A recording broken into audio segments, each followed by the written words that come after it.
Hey guys, welcome back to a new video. I'm Stephanie West. I'm a licensed counselor here in the state of Michigan and owner and operator of In Progress Counseling. I want to share a mental activity that I do with some of my clients when we're talking about boundaries. And so we'll be sitting in the room together and I will set up a scenario where I will say to them, hey, you have $1,000 in your bank account. We're going to agree that that's kind of the introductory idea here.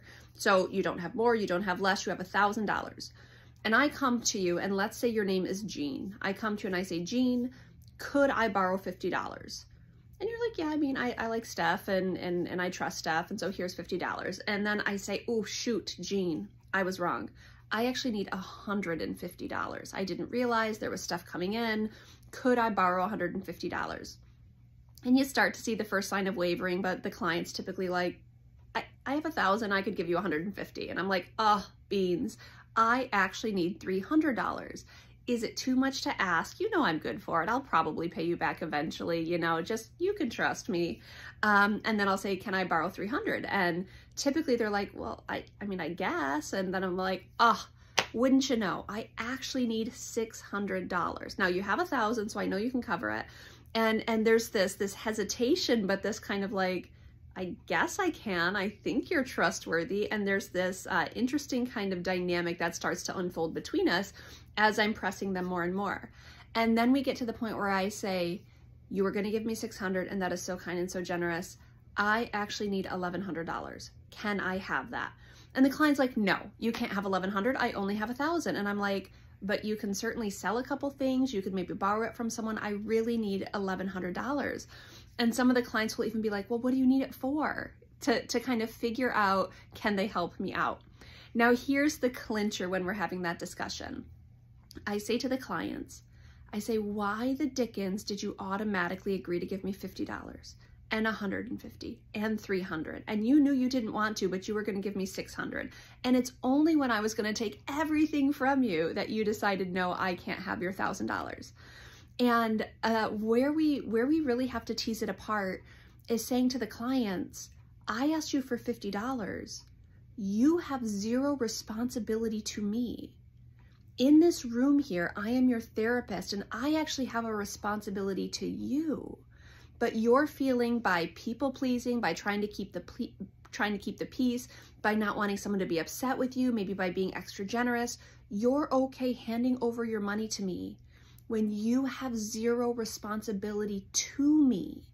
So it's not even often like, can I loan someone something? Can I help out here? Can I give someone something? Sometimes the first question we ask is this my responsibility? And often the question is no. So what's happening in the room is I see someone's willingness to give me $50, and then I can do an about face and I can push it and I can push it and I can push it and I can push it. Now I need $150, I need $300, I need $600, I need $1,100. All of that is at the client's expense. But I see what I'm getting away with and I push it and I push it and I try to get more and I try to get more. And I say to my client, you are a sitting duck because I'm watching your distress. I'm watching you agree to give me money. I'm knowing that I'm violating any social decorum here because you owe me nothing.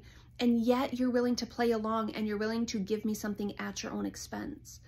If you answered kind of as I'm asking these questions, like, yeah, I'd lend her money. Yeah, I'd give her $150. Yeah, I'd give her $300. And you didn't stop to say, hey, this is a therapist and to whom I have zero responsibility and she should be handling her own finances. We've got some reconfiguring of boundaries to do. The first question we ask is, what is my responsibility here? Relationships should be driving our yeses and our nos. Now, we are allowed with our giftings and with our generosity to do more than. We are allowed to. But there isn't an automatic responsibility to do something for others just because they make a request. The request has to make sense within the context of the relationship. And if there is not even a relationship there, why the dickens would we give a blind yes? That's not a thing that we do. So later on this week, we'll also talk about what does it look like to give a yes that's a yes and give a no that's a no and buy yourself time in that process. But the first thing you ask when someone makes a request of you is, do I have a responsibility here? And you have to stop long enough to consider, who is this person? What is their role in my life? What is my role in their life? What is the, you know, the actual space between us? What does that require of me? What could I do? What should I do? Ask the questions. Automatic yeses make us so incredibly vulnerable. And when someone sees our automatic yes and they push and they push and they push and they push, we are sitting ducks and we're wondering, how did I get exploited? Well, maybe we got exploited because we didn't stop in the first place to say, hey, is this even my thing to handle?